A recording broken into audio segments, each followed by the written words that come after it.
Hey guys, thanks for joining me today. I'm Mark. This is Spiguyver Backpacking.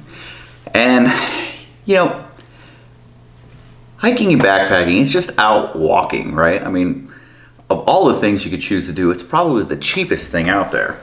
Backpacking can't possibly be expensive, right? Well, today what we're going to talk about is, as I've gotten into looking at what I truly need, now that I'm here in a place that has a colder winter season where I'm going to be dealing with snow and dealing with other elements, ice, on a more regular basis. Now, don't get me wrong, there were times that happened when I was out hiking in Arkansas or in Oklahoma, but it was rare. It was the exception and not the rule. Well, for the next, 4 to 6 months, it's going to be more the rule than the exception. So I've started looking at what I need to do. You know, the last trip out, I mentioned that I needed new footwear. So as I start looking at all these things and I start adding up prices, and I start realizing that I need more than just shoes. So I asked on the last one, give me some tips on shoes.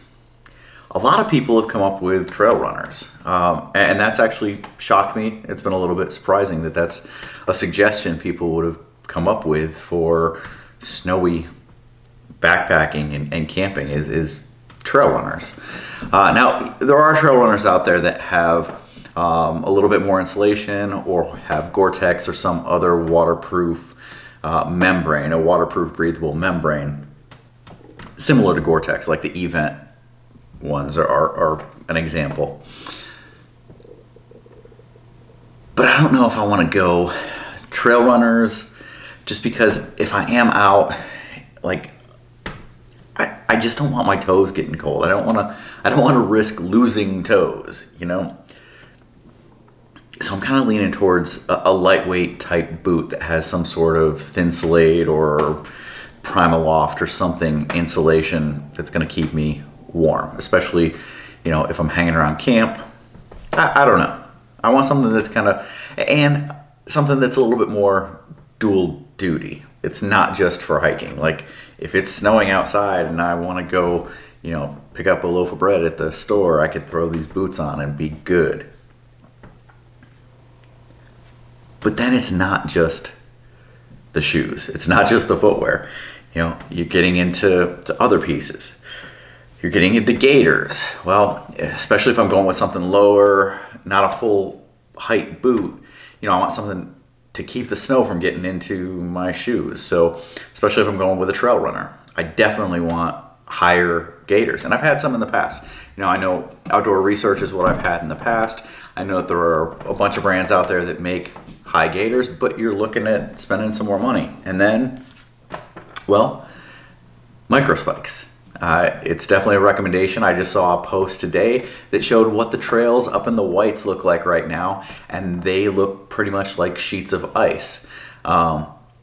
So having something to add, supplemental traction to your boots or trail runners becomes essential. It's a safety thing. It's a thing where you need to be smart about what you're doing.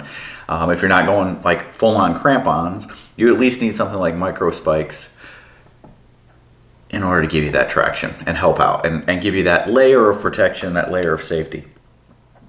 But as I thought more about it, well, I use alcohol stoves a lot. But I was thinking about maybe I'll go back to using the canister. Canister stoves have a problem if you're using them upright. So then I could go and buy an inverted type canister stove where you can get the liquid fuel that goes through, and it has the loop that does the fuel priming. There's the loop. If you got the burner, the loop for the fuel comes up. And so once it's started, it heats it up there, vaporizes it, and now you have a method of really vaporizing the liquid that's in your canister. It makes it more efficient, works better during the winter. Or do you go with a white gas? Or do you go with something that's kind of the universal that can do canisters or white gas? But now we're adding more to the cost of winter. I've had people point out that, maybe carrying a Sawyer or a Be Free isn't the right thing to do in the winter. Maybe going to something like a SteriPen is the right avenue because it won't freeze up. You still got to worry about cold batteries and things like that, but maybe that's an option and a way to go that you don't have to worry about it. But you've got to make sure that you've got a semi-clean water source or some way to pre-filter the water, because that's not a filter. It's just a UV purifier is essentially what it is. You stick it in the water for a certain amount of time. I don't know if you stir it up or what you do. I've never used one. I've always shied away from them because I've seen them as something fragile that I would probably break. And maybe that was just something, some stupid story I had heard at some point that I fell for. And maybe they're great. If you guys have used a SteriPen, let me know. Let me know about your experience with a SteriPen. I talked about it in the last video, but the GoPro, if there's one thing about that thing that really upsets me, really irks me, is the battery life on it when it gets cold. I mean, I've had trips, Raymond and I have been out where it was not even cracking freezing. It was like in the 40s.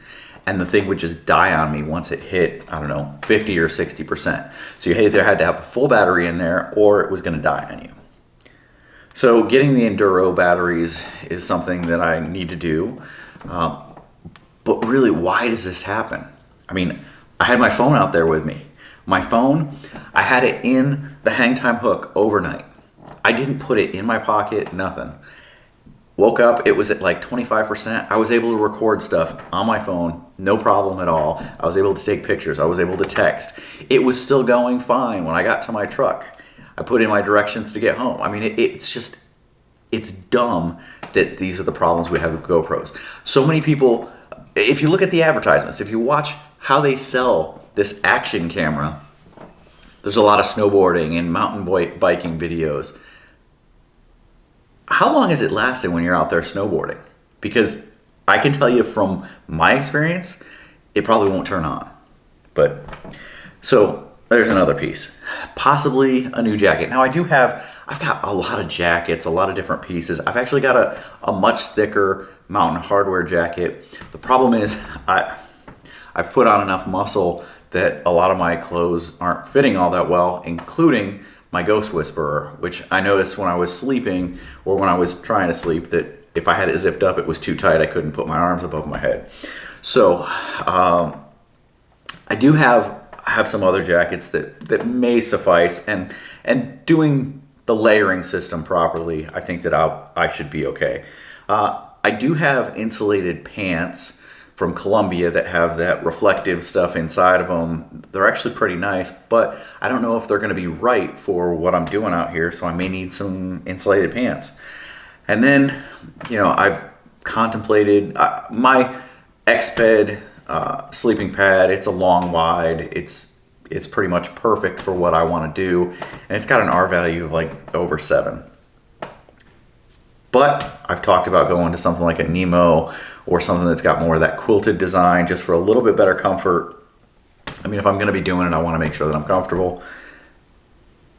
But getting an insulated, long, wide new pad is another huge chunk of money. So, I mean, when we start adding these things up, backpacking is really cheap. I mean, I'm not even talking about the fact that I just bought a new backpack that's sitting over here. But I mean, if we're talking about boots or shoes, everything I'm looking at is in the $250 range. Gaiters are probably right around $100. Micro spikes are about $75. New stove, $160 if I want to go with something like a universal design. SteriPen, I haven't even looked those up. I'm guessing probably somewhere between $75 and $150, but I'm actually going to have to look that up. Enduro batteries for a set of 2 of them, it's about $40. New jacket, we're looking at a minimum of $250. Don't even get started with looking at Arc'teryx. You start looking at Arc'teryx, and you're gonna have to, sell your next kids, remortgage your house. I mean, Arc'teryx stuff is just, it's great. Don't get me wrong. It is probably the best quality, most well designed for its purpose gear that's out there, but the price, my God, the price. I mean, $1,000 for a jacket. I mean, anywhere between 500 and $1,000 for their jackets. I mean, it's crazy.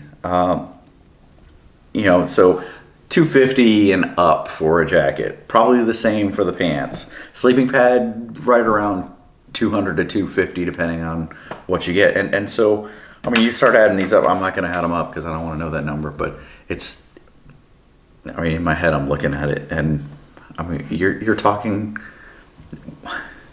man, like almost $1,500 just looking at it right here, right now, just as we're talking through this. Winter's expensive, man. Whew. So if you guys have any comments, any suggestions on the gear that you use, like I said, I've got a lot of stuff that will work. Clothing wise, I think layering systems, I've got several different weights of thermal underwear. I've got, you know, base layers, I've got mid layers, I've got outer layers, I've got hard shells. So I think in that case, I'm good. So I don't think I've got gloves, I've got mittens, I've got hats, I've got down hats, I've got balaclavas, I've got buffs, I've got ear things. I mean, I've got just about everything that I need. I didn't talk about snowshoes. Man, maybe I need snowshoes depending on where I'm going. That's another huge expense. Ice axe, if I'm going up into the Adirondacks and doing stuff, you know, maybe it's not just micro spikes, but maybe it's actually crampons and an ice axe. But if I'm doing crampons, I've got to have a hard soled shoe, like one that's got a pretty, man, this is getting expensive, guys. All right, before I make this list ridiculously long, I'm gonna get out of here. But let me know what you guys think. Is winter this expensive for you? Man. All right, I'll see you guys down the trail.